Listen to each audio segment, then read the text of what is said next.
Bien, Hechos capítulo 5, versículos 42. Vamos a leer todos este texto, es el texto a exponer en la mañana de hoy. Y dice así la palabra del Señor. Y todos los días, en el templo y por las casas, no cesaban de enseñar y predicar a Jesucristo. Y todos los días, en el templo y por las casas, no cesaban de enseñar y predicar a Jesucristo. Amén. Oremos al Señor. Padre, en el nombre glorioso de Jesucristo de Nazaret, tu Hijo amado, queremos darte gracias, Señor, en esta mañana.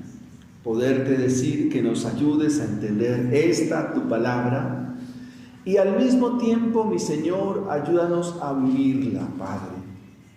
Se necesita tan solamente de ti, se necesita tan solamente de tu Espíritu, Señor, y de tu palabra. Dios mío, ayúdanos en el nombre de Jesús. Amén y amén. Bueno, es un solo versículo, mis amados hermanos, un versículo que es muy interesante y que nos muestra el avance de la iglesia al comienzo del primer siglo de la era cristiana. Hemos visto las marcas saludables de una iglesia y hoy vamos a estar viendo otra marca, otro distintivo y otra cualidad de la iglesia del Señor Jesucristo. Y una marca que distingue la iglesia del Señor Jesucristo, aparte de las que ya hemos estudiado, es la iglesia que avanza el Evangelio. Si podemos hacer un recorrido o un paneo de lo que hemos estudiado hasta aquí, pues vamos a encontrar que una iglesia persevera en la doctrina. Hemos visto que una iglesia se expone al Evangelio. Hemos visto que una iglesia también sabe exponer el Evangelio. Hemos visto que una iglesia de Cristo está llena del temor de Él, el temor de Cristo. Y hoy estaremos considerando entonces una iglesia que avanza el Evangelio. Quisiera entonces en esta mañana hacerle 3 preguntas. Conforme al Evangelio, 3 preguntas. La primera pregunta es la siguiente: ¿duda usted acerca del poder del Evangelio? ¿Se la repito? ¿Duda usted del poder del Evangelio? Siguiente pregunta: ¿considera usted que el Evangelio es insuficiente para la familia? ¿Considera usted que el Evangelio es insuficiente para transformar esta sociedad? ¿Para transformar a sus vecinos, familiares, allegados? ¿El Evangelio es insuficiente? ¿O por lo contrario, cree usted que el Evangelio es suficiente, poderoso para transformar y cambiar la vida de las personas? ¿En cuál de las 3 preguntas están ustedes?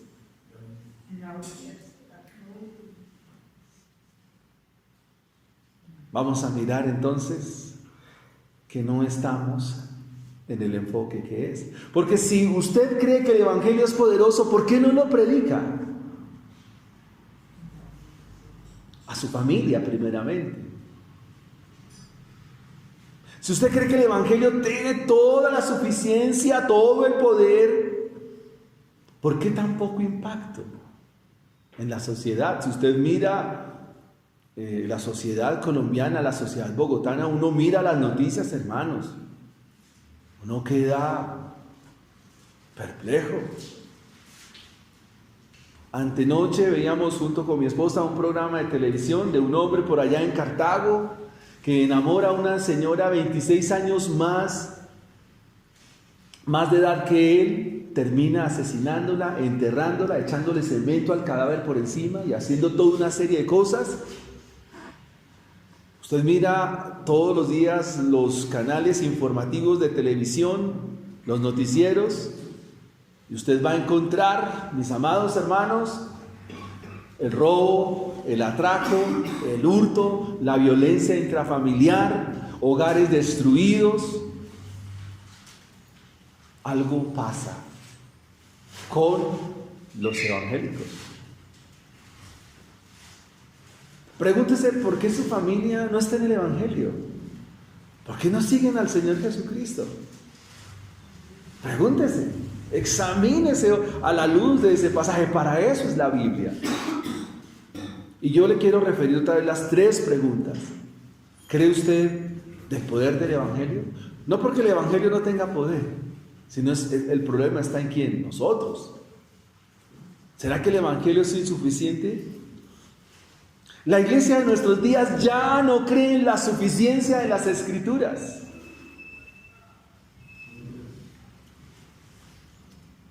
Pero la idea en esta mañana es que algo pasa inicialmente con nosotros, con los que estamos aquí. Entonces, este análisis se ha hecho a la realidad de toda la iglesia cristiana, no solo nosotros, toda la iglesia. El cristianismo actual se encuentra en las 2 primeras preguntas, hermanos. O sea, buena parte de los cristianos ya no creen en la Biblia. Buena parte de los cristianos ya no creen en el poder del Evangelio. Eso es una tristeza profunda. No creer en el Evangelio y no creer en su poder. La mayoría de los cristianos creen que la Biblia ya es un mito. O sea, la Biblia y el cuento de Caperucita Roja serían exactamente lo mismo.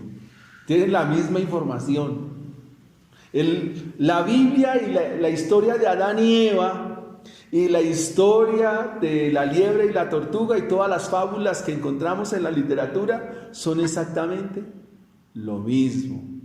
Hay gente en medio de la iglesia que creen que Dios, Superman y Papá Noel son la misma persona. O sea, estamos yendo ya no de la vergüenza y la pena, ya estamos yendo al ridículo como cristianos. Y el pasaje de hoy tiene que ver con nosotros, muchísimo. Ahora, ¿cuándo será propicio para que la iglesia avance en el Evangelio? Recuerden que es una marca de la iglesia, que la iglesia ¿qué hace? Avanza. ¿Qué es avanzar? Ir hacia adelante.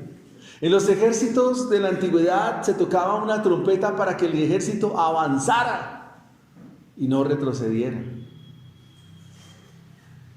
Vamos a mirar en primera instancia el tiempo en que la iglesia debe avanzar el Evangelio. El tiempo. El tiempo. Solo es el versículo 42 nomás. Y vamos a mirar el tiempo. ¿Qué dice el versículo 42? Todos los días. Ese es el tiempo. Todos los días. ¿Cuándo la iglesia avanzaba el Evangelio? Según el texto. Todos los días. Estos evangélicos se reunían ¿cuándo? Todos los días. Todos los días nos ha venido contando Lucas, oraban, compartían el pan, oraban juntos y había comunión entre ellos.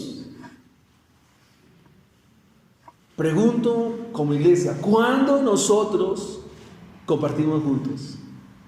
Que nos sentemos a comer en nuestras mesas. ¿Cuándo lo hacemos, hermanos? ¿Cuándo oramos juntos?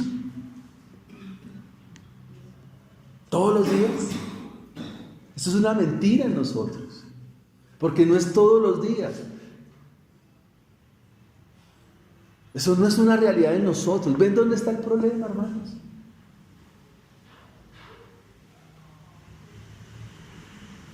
Ustedes no conocen mi mesa porque no me visitan. Yo sí conozco sus mesas porque, bueno, los visito y demás.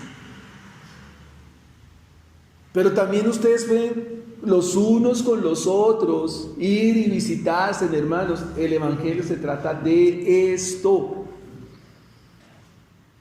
de estar juntos, porque somos una familia. Mis hermanos, cuando el Señor en aquel día glorioso, allá en la eternidad, van a estar juntos. Juan nos dice que él vio una multitud donde no estaban separados. ¿Cómo estaban? Juntos.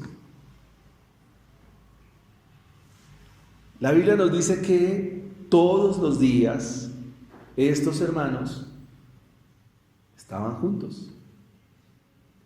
Miren, hermanos, todos nosotros somos miembros de la iglesia del Señor. Todos los días hay que exponerse al Evangelio. Todos los días. No puede pasar un día sin que usted no se exponga al Evangelio. ¿Qué es exponerse al Evangelio? En primera instancia vamos a mirar qué es el Evangelio. El Evangelio es una buena noticia, pero no hay una buena noticia sin conocer la mala noticia. Cuando nosotros leemos la Biblia, y eso es algo muy importante, es el ABC de la vida cristiana. Cuando nosotros leemos la Biblia, siempre tengo que preguntarme, y es, bueno, ¿cómo estoy yo aquí en este pasaje? En el plan de lectura que estamos llevando, estamos en el segundo libro de Samuel.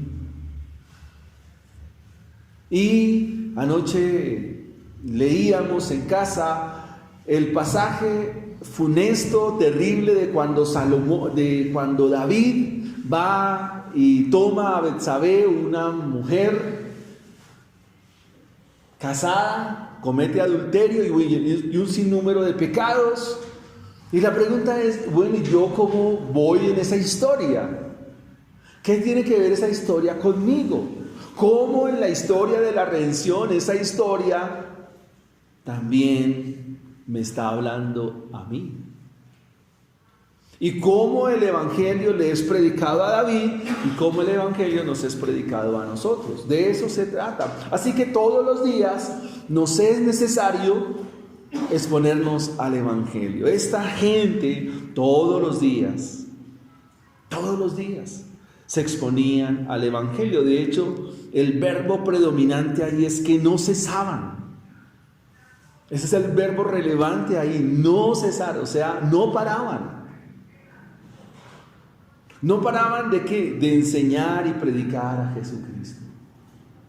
Entonces todos los días no hay que cesar de exponernos al Evangelio, no hay que cesar de exponernos a la Biblia.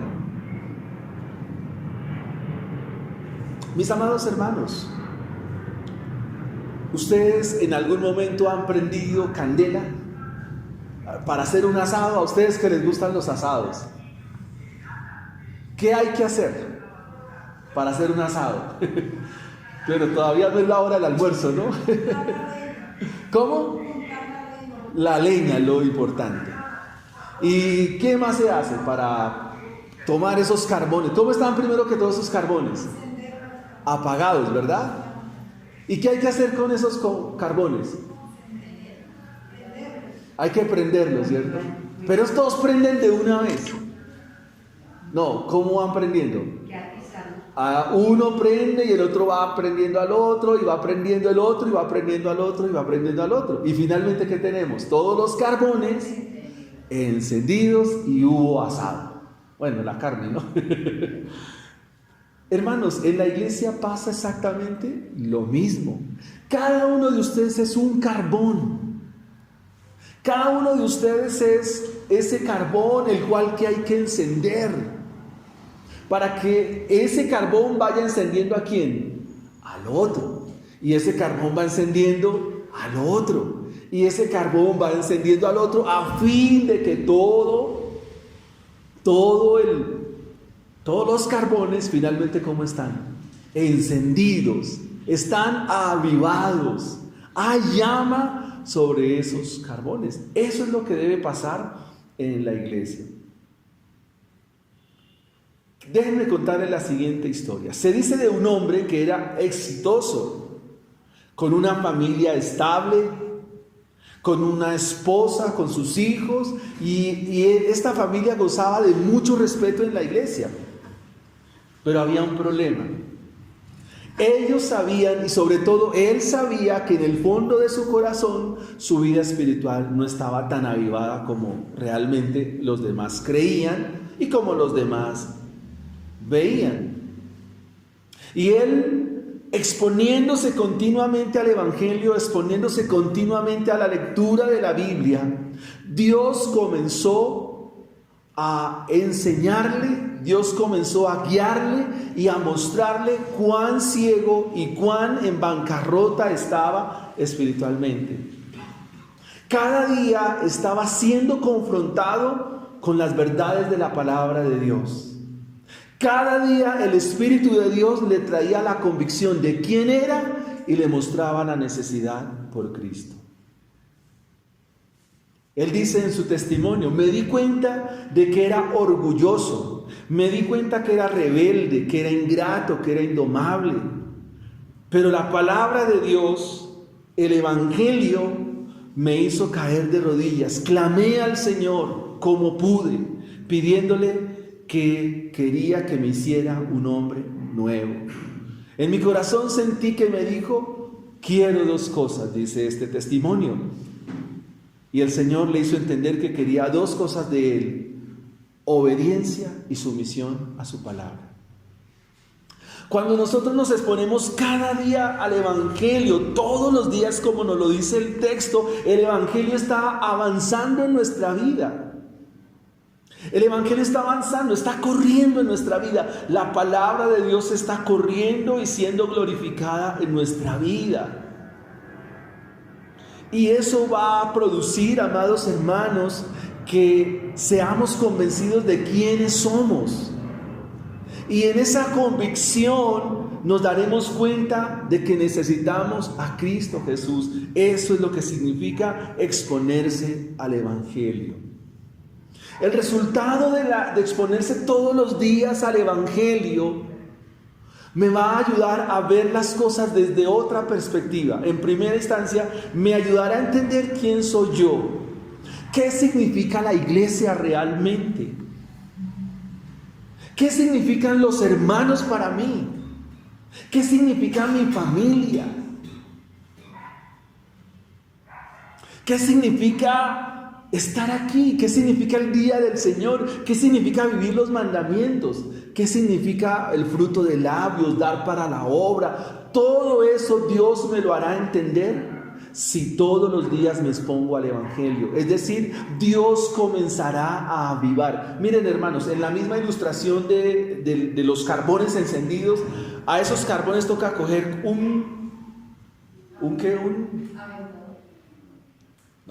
lo cotidiano, lo que cogemos, una tapa o un pedazo de cartón y hacerle así y sople, ¿cierto?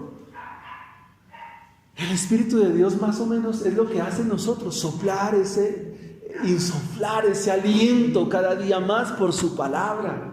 Pero eso solo lo hace por medio de la palabra del Señor. Nuestra responsabilidad, hermanos, es presentarnos al Evangelio todos los días de nuestra vida. ¿Está claro? ¿Cómo dice el texto? Todos los días. Todos los días. Y todos los días. Esta gente no cesaba de enseñar y predicar. ¿Pero por qué lo predicaban? Porque eran incansables, infatigables. Porque todos los días estaban meditando en la ley del Señor. Miremos un salmo, hermanos, que nos ayuda a entender lo que estamos diciendo. Salmo 85, versículo 6. Salmo 85, versículo 6. ¿A ustedes les gustan los salmos? ¿Sí les gustan los salmos? Claro, a mí también me gustan los salmos. Sobre todo cuando se asa carne. No. Salmo 85, mis amados hermanos. Dice así la escritura en el versículo 6 al versículo 9. Vamos a estar leyendo con mucha atención aquí. Dice Salmo 85, versículo 6 al versículo 9. Dice, ¿no volverás a darnos vida? Es la pregunta del salmista. Estos salmos se escriben cuando Israel está en el exilio. ¿No volverás a darnos vida? O sea, ¿qué está diciendo el salmista? Que no hay no hay vida. Pero en medio de lo espiritual de su corazón y todo esto, él dice, no volverá a darnos vida. No volverás a darnos vida, dice el versículo 6, para que tu pueblo se regocije en ti. ¿Qué es regocijarse?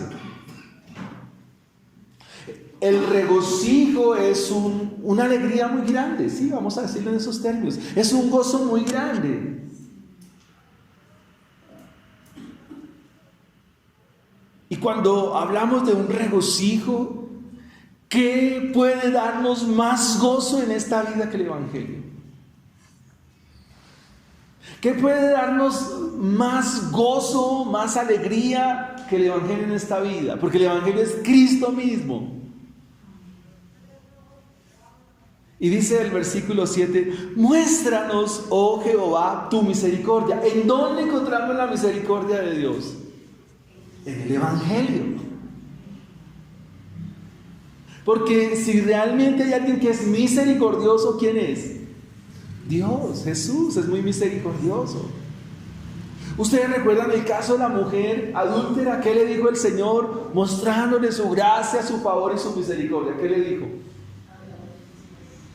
Vete, no peques más ya. Ese fue el sermón de Jesús. Eso fue un sermón de restauración. Vete, no peques más. ¿Qué más gracia, qué más misericordia encontramos? ¿En dónde vamos a encontrar tal gracia? ¿En dónde vamos a encontrar tal misericordia? En Jesús. Y dice el salmista, y danos tu salvación. ¿Dónde más encontramos la salvación? No solo eternamente, sino la salvación a tantas cosas que vivimos. ¿En dónde? En el Evangelio, en Cristo Jesús. Versículo 8. Escucharé lo que hablará Jehová tu Dios. ¿Por medio de quién nos habla Dios? De su Hijo Jesucristo. Pero ¿qué está diciendo el salmista aquí? Escucharé. ¿Sabe que nosotros tenemos un problema con escuchar? Nosotros sí hablamos mucho, pero escuchamos muy poco. Escuchamos muy poco. Y dice la parte del versículo 8 del Salmo 85, porque hablará paz a su pueblo y a sus santos. O sea, el Evangelio es ¿para quién? Para los santos y para los que son el pueblo de Dios. Para que no se vuelvan ¿a qué? ¿Qué dice el texto? A su locura. Ciertamente cercana está su salvación a los que le temen, para que habite la gloria en nuestra tierra. Entonces, si ustedes se dan cuenta, amados hermanos, hay que exponerse todos los días al Evangelio. Todos los días al Evangelio. Veamos en segunda instancia, o el segundo punto de nuestro sermón, el lugar. Hemos visto el tiempo. ¿Cuándo es el tiempo? ¿Cuándo es el tiempo?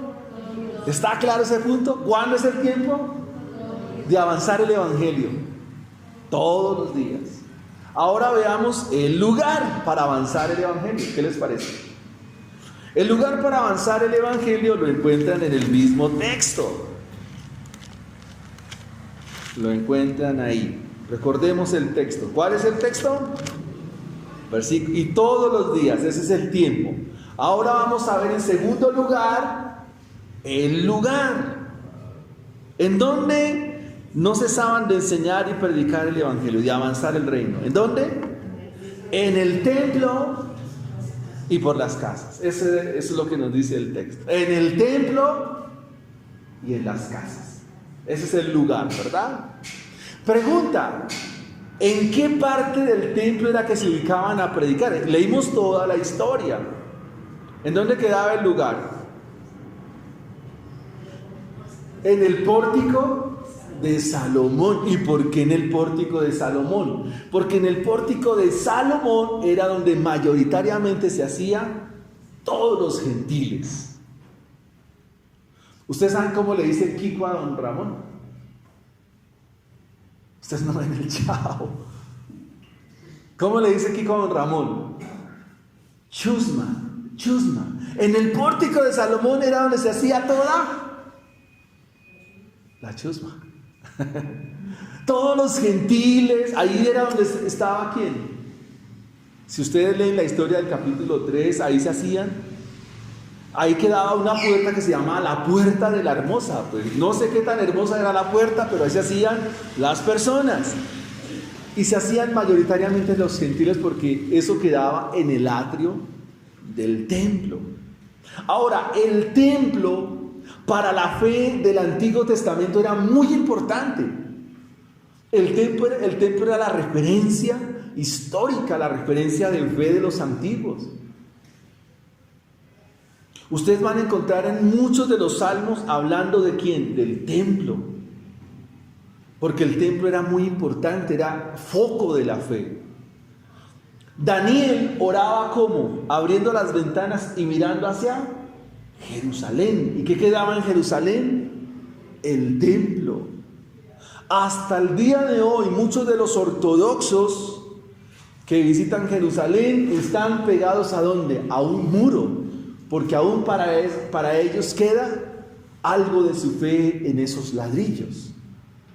Entonces noten que Lucas no nos está diciendo aquí de gratis que el templo era importante.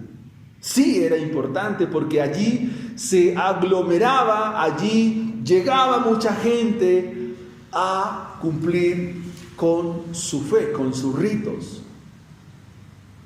Pero este lugar era el lugar que Dios había preparado para que mucho pueblo conociera del Evangelio. Así que lo que el texto nos enseña es que estos creyentes no cesaban de enseñar en el templo.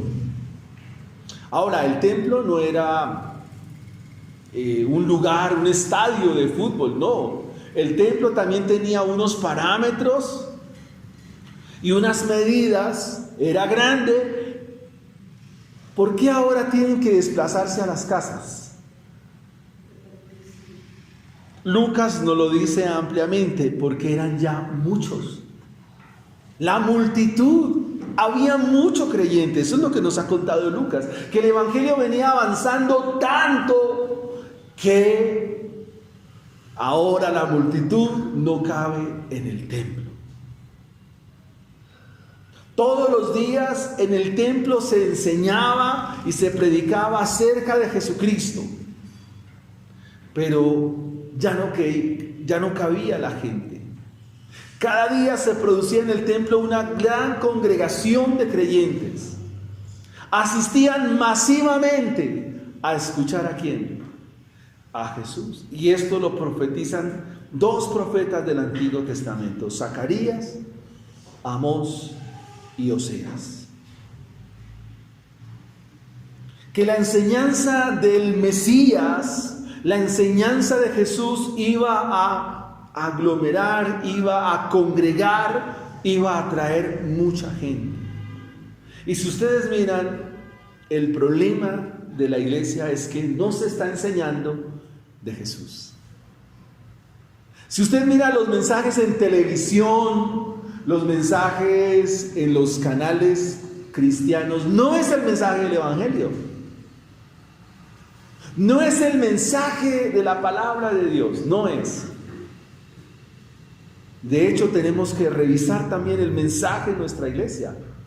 Puede ser que no estemos predicando también el Evangelio. Puede ser que los discipulados no estamos exponiéndonos al Evangelio.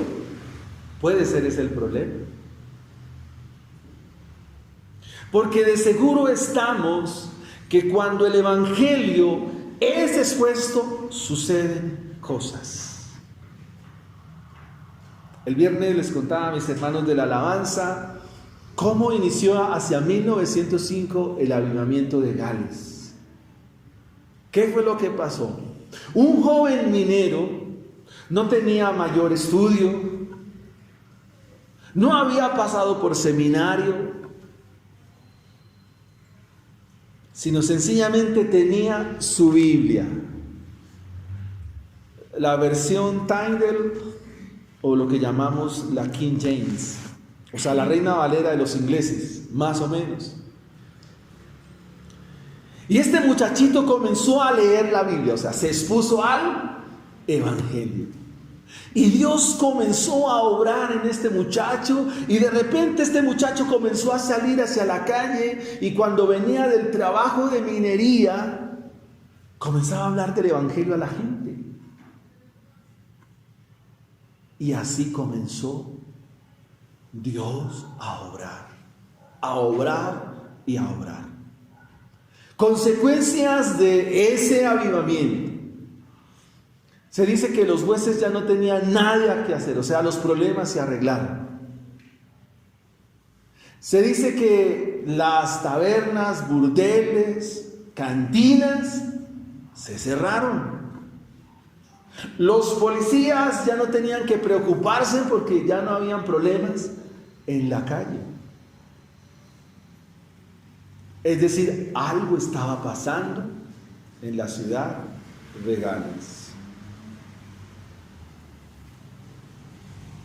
Hace unos días atrás en la Universidad de los Estados Unidos, en Asbury, estaban pasando cosas, ¿no? El mundo cristiano, unos a favor, otros en contra. Alguien me preguntó, yo le dije, miren, si es de Dios, bendito sea el Señor. Y si no, como dijo Gamaliel, ¿qué dijo Gamaliel? Pues si es de hombres, eso se va a desvanecer. Entonces no hay ningún problema. Dejemos eso ahí. Bendito sea el Señor por todo y en todo. ¿Qué quiero decir entonces, amados hermanos? Que cuando se expone el Evangelio en el templo y en las casas, algo sucede. Recuerden que el tema es que está avanzando la iglesia, que avanza el Evangelio. Y todos los días en el templo y en la casa no cesaban de enseñar y predicar a Jesucristo. Si hacemos un retroceso y devolvemos la cinta, podemos mirar que el Señor ha hecho grandes cosas. Y debemos enfocar entonces una vez más el primer punto. Al leer la Biblia, aprendes de Jesús. Al leer la Biblia, Dios te va a enseñar, Dios te va a comunicar su mensaje. Pregunta, ¿el mensaje que comunica el Señor es vida? ¿Sí o no? Sí. ¿Por qué sí? Porque las palabras que Él nos habla son espíritu y son vida. Las palabras que Él nos habla traen a nuestra vida más vida. Amados hermanos, el templo es un lugar adecuado para la enseñanza, y haciendo una transposición, pues este templo no es como el templo de aquellos días. Esta es una casa y un lugar donde nos reunimos. El templo tenía otras condiciones, y de alguna manera el templo es un lugar para la enseñanza, para la instrucción. Y la casa nuestra debe ser un lugar para la enseñanza y un lugar para la instrucción. De esta manera, amados hermanos, nos abocamos a nuestro tercer punto. Hemos visto el tiempo. El tiempo, ¿cuándo es el tiempo? Todos los días. El lugar, el templo y en las casas. Ahora miremos el contenido. El contenido.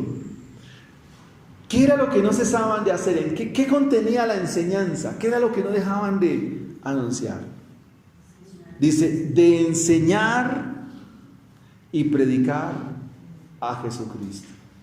Y ese es nuestro tercer punto, el contenido, la enseñanza y la predicación de Jesucristo. ¿Qué será enseñar, hermanos? Cuando hablamos de la enseñanza, ¿a qué nos estaremos refiriendo? Al saber cómo se hacen las cosas. Es mostrarle a la persona qué es lo que tiene y cómo lo debe hacer. Entonces, vamos a suponer que la hermana me va a enseñar a hacer un arroz con pollo. Y la hermana me dice, mire, lo primero que tiene que hacer es comprar el pollo. ¿Sí? Hay que hacer esto, una serie de pasos. Y al final de toda esa enseñanza, ¿qué va a pasar? Resultado, arroz con pollo. Dentro de la enseñanza, lo primero que hay que hacer, o sea, quien enseña o el maestro dice cómo se hace. Entonces dice, míreme cómo yo lo hago. Míreme cómo yo lo hago. Ahora usted lo va a hacer y yo le voy a estar mirando cómo lo hace. Eso es un proceso de enseñanza. Esta gente que está predicando aquí, ¿cómo se llamaba? Bueno, los dos apóstoles que están relevantes ahí en el texto, ¿cómo se llamaban? Pedro y Juan. Ellos escucharon de viva voz qué enseñaba Jesús, cómo lo enseñaba y para qué lo enseñaba. Y como ellos lo vieron hacer a su maestro, ahora ellos lo hacen. Cuando hablamos de enseñar, estamos hablando de un proceso, de una forma para hacer las cosas. Yo recuerdo cuando mi papá me enseñó a manejar. Fueron hartos los cocotazos, hermanos. Bueno, acá en la academia, ¿cómo se enseña la guitarra? No, Marquito. No le dan cocotazos a los alumnos porque no le pagan. ¿Sí? Enseñar. El contenido entonces de la enseñanza de Jesús es una enseñanza que es trascendental. Es una enseñanza que cambia la vida de las personas. Es una enseñanza que transforma. Y yo quisiera que usted por un momento me acompañara al Evangelio de Marcos.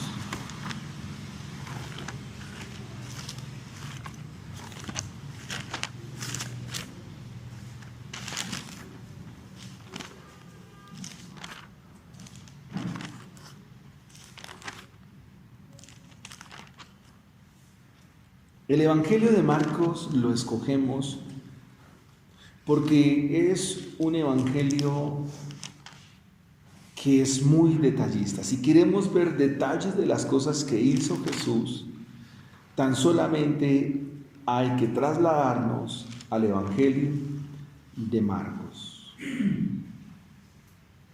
Marcos, capítulo 5, versículo 21. Eso es para animarlos a que se estudien los 4 evangelios. En Marcos capítulo 5 encontramos 2 personajes o 2 personas que están necesitadas. 2 personas que tienen problemas serios. 2 personas que tienen dificultades por una condición en sus vidas. Leamos el texto. Pasando otra vez Jesús en una barca a la otra orilla, se reunió alrededor de él una gran multitud y él estaba junto al mar. Nótese quién viene aquí. Uno de los principales de la sinagoga llamado Jairo. Detengámonos un momento ahí. Este principal de la sinagoga era un religioso. De entrada, ¿qué nos está diciendo Marcos? ¿De qué le servía ser principal en la sinagoga? ¿De qué le servía estar dentro de los 70 del Sanedrín y gozar probablemente de una vida religiosa estable y acomodada? ¿De qué le servía si ahora el problema que tenía no se lo iba a resolver la religión que vivía y todo lo que él era desde el punto de vista como nos lo cuenta Marcos? Ahora, el hecho de que Jairo venga a Jesús pues nos debe indicar a nosotros que ya en los problemas serios de la vida lo que menos nos importa, ¿qué es?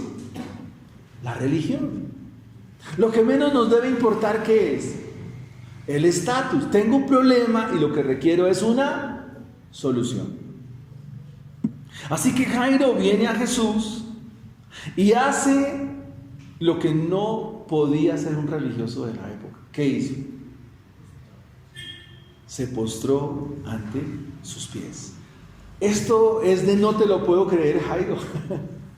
Jairo, tú eres un principal de la sinagoga. ¿Cómo te vas a postrar ante Jesús?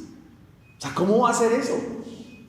Entonces Jairo, el principal de la sinagoga, viene y se postra a los pies de Jesús.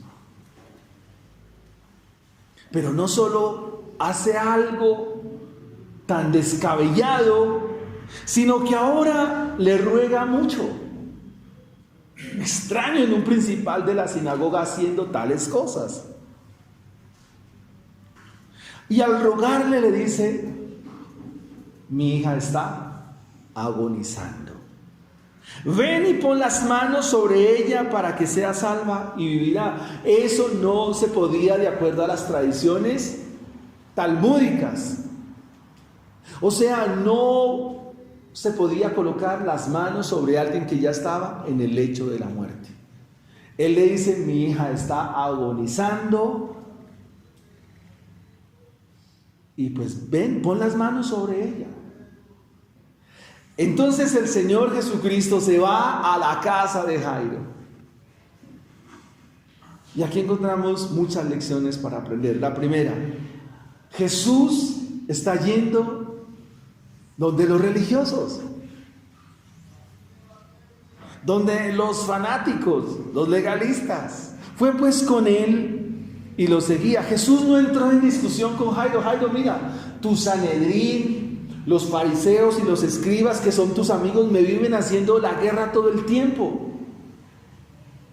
Ellos viven cuestionando quién soy yo. Ellos viven haciéndome frente todos los días. Son opositores. ¿Cómo crees que voy a ir contigo, Jairo? No. Jesús no repara en eso. Jesús sencillamente va con Jairo. Y no iba solo, la multitud apretaba.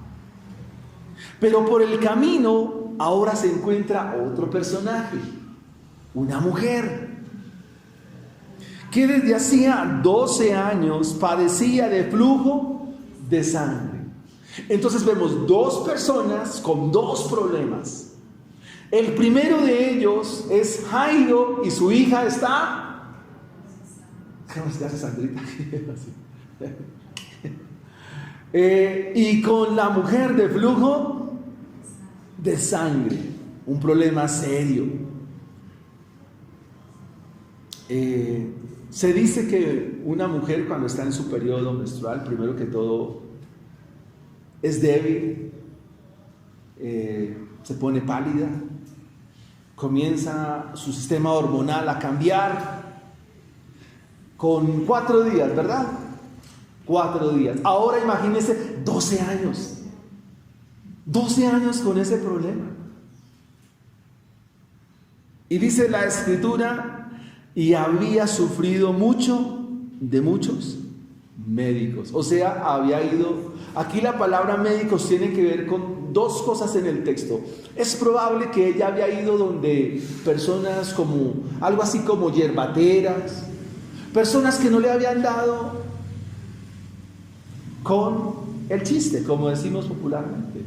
El caso es que Marcos está contando que esta mujer había sufrido mucho de muchos médicos. Parece ser que le habían hecho gastar mucho sin solución alguna. Y el texto lo dice, gastando todo lo que tenía, y el resultado, ¿cuál era? No había tal resultado. Esto lo tengo subrayado en mi Biblia, versículo 27. Cuando oyó hablar, ¿de quién? ¿De quién oyó hablar esta mujer? ¿Qué había escuchado también Jairo? ¿De quién? De Jesús. De Jesús. Ese es el mensaje, hermano. Jesús es el mensaje. Ese es el mensaje ¿para quién? Para ustedes, para mí, para nuestros hijos, para nuestra familia. Ve a Jesús. Ni siquiera es decirle ve a la iglesia. No, es ve a Jesús. Porque en Él hay gracia, en Jesús hay misericordia, en Él hay bondad, en Él hay salvación. Cuando esta mujer oyó hablar de Jesús, ahora, ¿por qué viene por detrás esta mujer? Primero, porque una mujer en esa condición, ¿cómo era tratada por la sociedad? Impura. Era una mujer rechazada.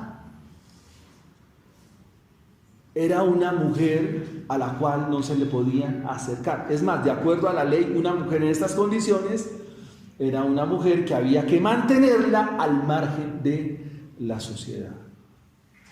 Con esto podemos dar a entender de que el Evangelio alcanza lo que los hombres repudian, lo que los hombres de alguna manera aíslan, segregan. Y aquí encontramos a una mujer quizás maltratada, burlada, una mujer discriminada por su problema, por su salud. Pero es Jesús quien obra en ella. Ese es el mensaje, hermanos. Ese es el mensaje bendito y glorioso del Evangelio. ¿Qué es en Jesús? La respuesta. La mujer viene y como es una mujer israelita, ella sabe por la historia de Israel que a un día vendría el Mesías y que en él había salvación. Y ella, Dios por su espíritu, la lleva a mencionar lo que dice acá: si tocare tan solamente su manto, seré salvo. Ustedes pueden decir, y es que el manto tenía, no, es Dios mostrándole gracia. No es el manto, es Jesús. Eso debe quedar muy claro. No es el manto, es Jesús. Y enseguida la fuente de su sangre se secó. Y sintió en el cuerpo que estaba sana de aquel azote. ¿Qué pasó con Jairo? Dice, mientras él aún hablaba, el versículo 34 dice, y él le dijo, hija, tu fe te ha hecho salva, ve en paz y queda sana de tu azote. Esa palabra que aparece ahí, hija, es una palabra que habla del amor de Dios. Es una palabra que habla del amor de Cristo. Es una manera como el Señor le está mostrando su amor. Hija, tu fe te ha salvado. Versículos más adelante, llega entonces a la casa de Jairo. Y en la casa de Jairo el Señor va a encontrar lo que pasa en cualquier funeral. Versículo 38. Vino a la casa del principal de la sinagoga y vio el alboroto y a los que lloraban y se lamentaban mucho. ¿Por qué se lamentaban mucho? Pudiéramos especular. No, la niña era muy pequeña, muy joven para morir. Jairo tenía todo un futuro con esta niña. Y su familia, como en cualquier velorio que se respete, estaban llorando y lamentándose mucho, nos dice Marco. Al entrar Jesús les dijo: ¿por qué alborotáis y lloráis? O sea, ¿por qué están así tan alborotados? ¿Por qué lloran? Y entonces nos da una de las enseñanzas para describir la muerte en los creyentes. Y es que la muerte en los creyentes no es una muerte, es un sueño. Él les dice: la niña no está muerta, sino duerme. La niña está dormida y hay que despertarla, pero solo la puedo despertar yo. Y Marcos nos está contando algo acerca de la resurrección final de los muertos. Todos los que estén dormidos en el polvo de la tierra, el Señor, ¿qué va a hacer con ellos? Los va a despertar para que nunca más vuelvan a morir. La muerte en la Biblia tiene que ver más con estar separadamente eternamente de Dios. La muerte en la Biblia tiene que ver más con el castigo y la ira de Dios, estar lejos de Él. Eso es exactamente la muerte en la Biblia. Bueno, los que estaban en el velorio, ¿qué hacían? Versículo 44. ¿Se burlaban de quién? De Jesús. Esto es increíble. Se burlaban de Él. Mas Él, echando fuera a todos, tomó el padre y la madre de la niña y a todos los que estaban con Él, y entró donde estaba la niña. Esto no se podía hacer, hermanos. Esto la ley lo prohíbe. Si ustedes leen el libro de Levítico, y por lo cual uno comienza a ver el desliz en la vida de Sansón, es porque le dijeron: usted no puede tocar muertos, eso no se puede. ¿Y qué hace Jesús? Entra a la casa donde la niña estaba dormida. Eso no se podía hacer. ¿Qué observan en Jesús, hermanos? ¿Qué nos da la enseñanza? Que Jesús iba donde otros no iban. Hacía lo que otros no hacían. Se juntaba con las personas que los otros no se juntaban. O sea, el ministerio de Jesús es muy particular y por eso terminan llevándolo a la cruz. Es más, llega a la casa de Jairo y todos se están burlando. Él dice: no, fuera de acá. Y todavía aquí hace algo que puede ser más escandaloso todavía en Jesús. Y tomando la mano de la niña, eso no se podía, hermanos, coger la mano de alguien que está en esa condición. Porque ¿qué hacían los escribas, fariseos y religiosos? No, de lejos. En la parábola del samaritano, ustedes van a encontrar que las dos primeras personas que pasan, ¿quiénes son? Un sacerdote. ¿Y qué hizo el sacerdote? Pasó por un lado. ¿Qué hizo el levita? Pasó por el otro. Pero alguien que hizo más misericordia. Y Jesús está ilustrando lo mismo aquí. Y le dice unas palabras arameas, ¿no? Hoy vamos a aprender algo de arameo. Talita kumi, que significa levántate. ¡Qué poder! ¿Ven el poder en las palabras de Cristo? Miren el sermón: levántate. Es todo. ¿Cuántos puntos tenía el sermón de Jesús? Un punto. Levántate. ¿Y qué hizo la niña? Se levantó. Porque ¿quién podrá resistirse a la voz de Cristo? ¿Quién podrá resistirse a la palabra poderosa de Cristo? ¿La muerte? Ni la muerte puede contener las palabras de Cristo. Levántate.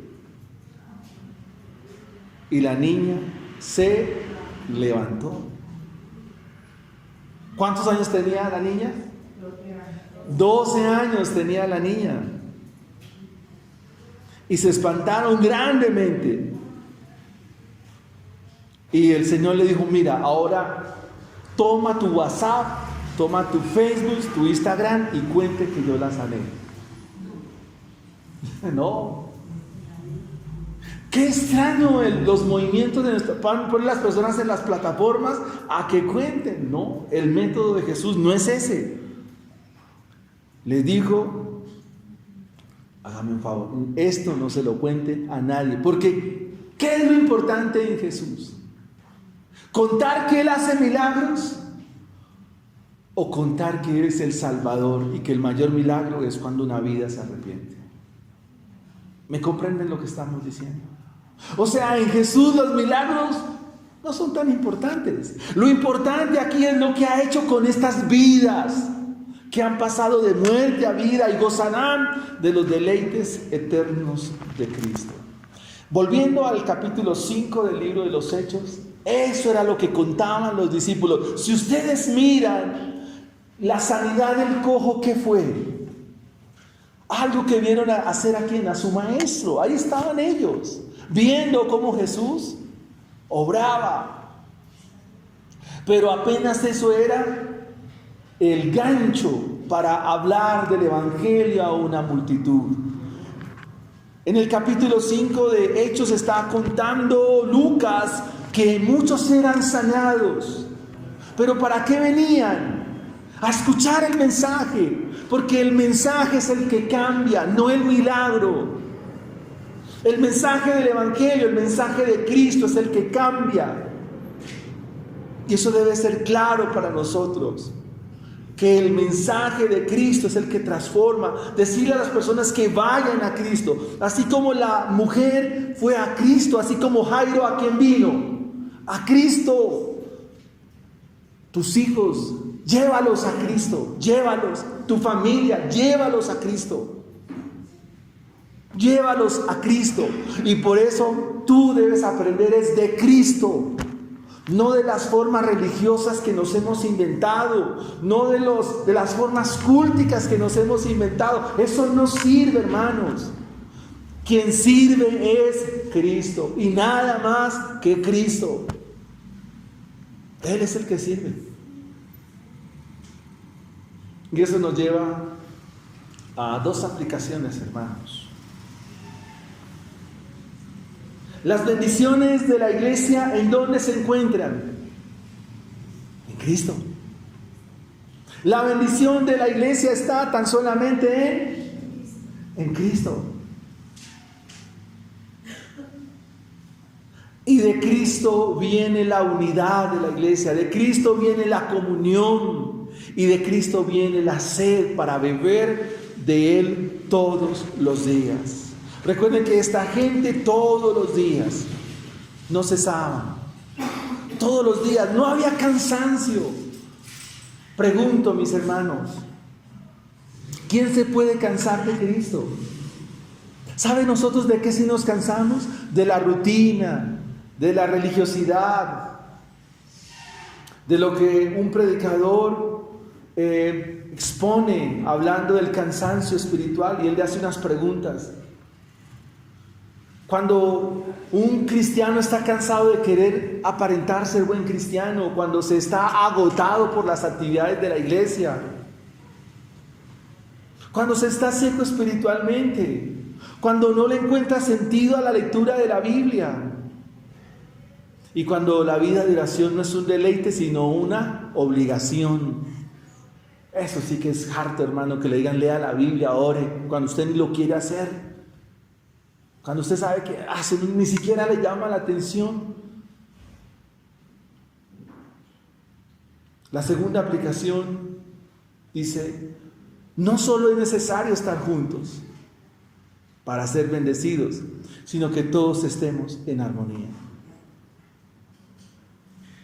El Salmo 133, versículo 1 dice, mirad cuán bueno y cuán delicioso es que los hermanos habiten juntos y en armonía. Amados hermanos, la unidad de la iglesia viene de tu relación con Cristo. La unidad de la iglesia viene de tu relación continua, permanente con Cristo. Porque tú aprenderás a ver a tus hermanos con los ojos de Cristo. Con los ojos del Evangelio. Pero si yo miro a mis hermanos, y quiero darles un ejemplo muy casual o muy providente por Dios, si yo viera mis ojos en esta mañana con los ojos carnales míos, y me pusiera a contar los hermanos que no vinieron, ¿cómo los vería? Ingratos, infieles. Bueno, comenzaría a decir muchas